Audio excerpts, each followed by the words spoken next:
Hi guys, good evening. Ngayon po ay nagluluto ako ng burger. Linagyan ko po siya ng burger sauce. Yan, mushroom sauce. Ito pong sauce, ginisa ko po yung sibuyas bawang. Then linagay ko po yung mushroom, yung nasa latang mushroom. Then nilagyan ko po siya ng cream of mushroom. Saka yung Nestle cream, yung all-purpose cream. Nestle cream. Then nilagyan ko po siya ng seasoning, liquid seasoning. Then soy sauce. Beef cubes. Yan po.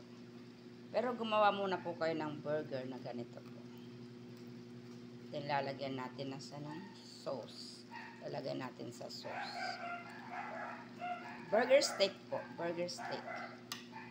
Ang ating ginawa ngayon. Burger steak.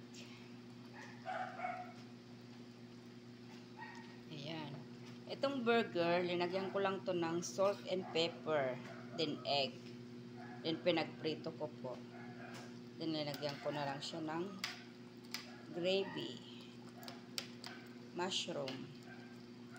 Ayan. Burger steak with mushroom gravy. Bye guys. Thanks for watching.